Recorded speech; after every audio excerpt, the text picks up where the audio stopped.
it's a really magical combination. You get new capabilities in the company, your people are happy, they're able to grow, get new positions, get salary increases, etc. And that really contributes to the culture. Welcome to the New Talent Playbook Podcast, your go-to resource for building exceptional teams and thriving businesses. Each episode delivers actionable insights on harnessing offshore talent, integrating innovative technology, cultivating a vibrant company culture, and attracting and retaining top performers. Subscribe now to never miss an episode.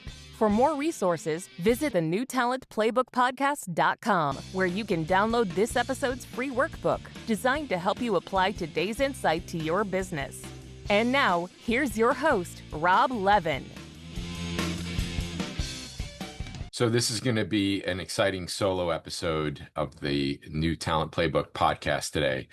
And the thing that I really wanted to talk about is a result of getting a number of questions. I think a lot of people understand that WorkBetterNow has been a pretty successful company, fast growing. Clients are happy, our certified professionals are happy. And I get asked a lot, what is it that's led to the success of the company? And look, there's a lot of things that feed into it, right? Our strategy, timing, a lot of different things, but I think our culture is definitely one of the things that have made the biggest impact on our success. So I wanted to share some of the things that we do to support our culture. Before I do, I just want to talk a little bit about my personal experience as an entrepreneur and with culture. I'll even go a little bit before that. I remember being in business school and taking courses like organizational behavior and really not as interested in those as I was on strategy and marketing and stuff like that. I do remember when I started my first business, which was the New York Enterprise Report. This is back in 2003. And I had a terrible experience in my last job where I was CEO of this company. And at that company, they didn't treat their people well. And I remember being in a coffee shop in Midtown Manhattan and writing down what it was going to be like to work in this new business as I was coming up and developing the business concept. And I wrote all of these things down. And then I ended up launching the business later that year. Once things started to move, I really didn't focus much on the culture. Now, don't get me wrong, I had some really good team members. We did some amazing things, but I never really built that strong culture. And the company, lack of a great culture was only one of the reasons that company was not very successful, even though it may have appeared to be. So a few companies later, fast forward to 2018, I am in a bar in Portland, Oregon with Andrew Cohen, AC, my business partner who I've known for many, many years. And we decided we're going to start this business. Literally, the first thing we did was we came up with our first core value, which was to put talent first. And not long after we started the business, the remaining 5 core values were developed, not only with us, but with other members of the team in those early days. That's really where I think culture starts, is it starts in those core values. So I'm not going to spend a lot of time talking about why culture is important, but what I will do is I will put a link to a Substack post where I do talk about why culture is important and how it affects, among many other things, including the employee experience and ultimately your customer experience too. It also certainly impacts the success of your business. I'll put a link to it in the show notes. I'm going to talk about the specific things that we do that I think have led to the culture that we have at WorkBetterNow. Number one on the list is we recognize great performance. And in our case, we have something called the W Awards that we rolled out maybe 4 years ago or so. And we're recognizing people for going above and beyond the call of duty along with at least one of our core values. So we have a weekly staff meeting every Monday. We're a 100% remote company, so everybody's in on Microsoft Teams. And if anybody has received an award, we recognize them at this meeting. And what's really cool about this, there's a lot of cool things about it, but one of the cool things about this is how anybody in the company can nominate anybody else for an award. There's a small committee that reviews these and approves them. Not everyone gets approved, but almost all of them do. And the person who's nominating somebody else has to say, well, what did this company do?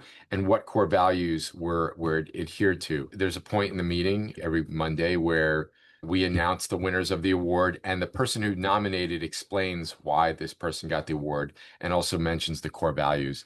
And there's a small monetary prize, but really the value is watching the reaction that somebody has when they find out that they're getting one of these W awards in front of their peers who celebrate them on the call with the hearts and all of that stuff and the congrats in the chat. People want to be recognized. Recognizing people is just a really easy way to emphasize when people are doing things that are consistent with the culture that you want to have. That's number one.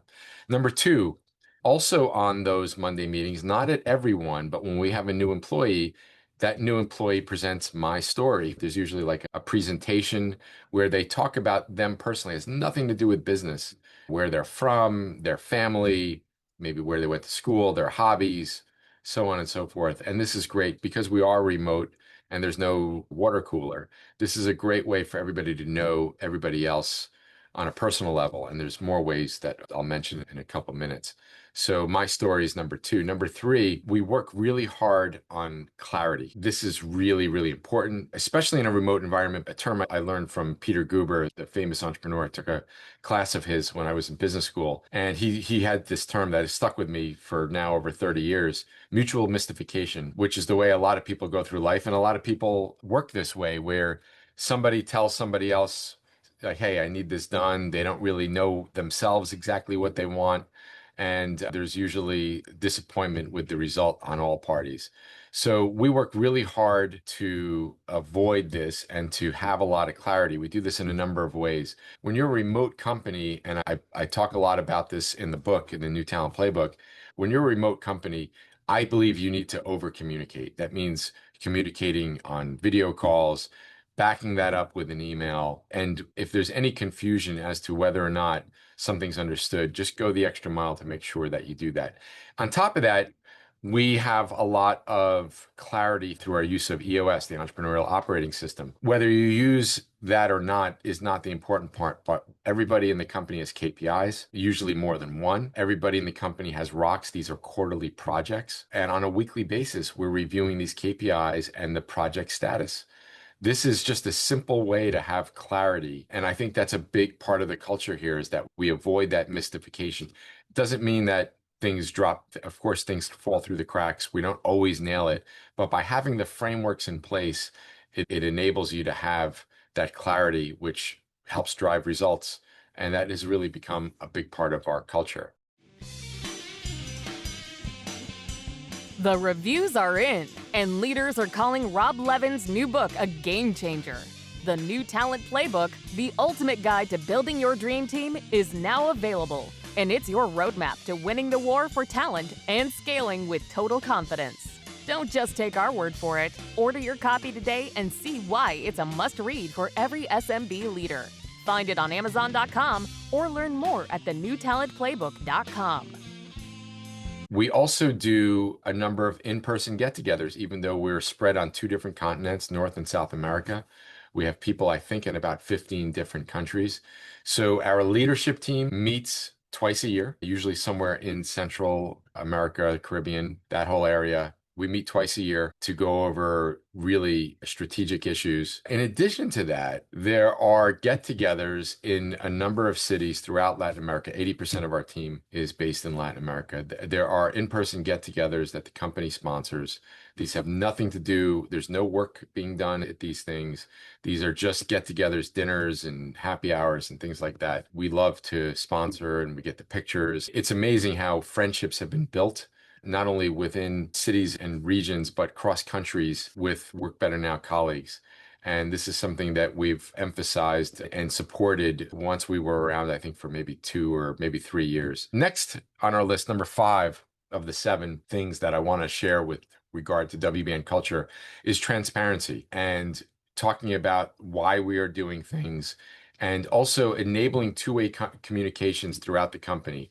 Anybody in the company feels free, and we have mechanisms for this too, to give feedback up to AC, my partner, who's the CEO of the company. So that's a really big part of our culture, that everybody knows that they have a voice in the company and that we're transparent about our initiatives.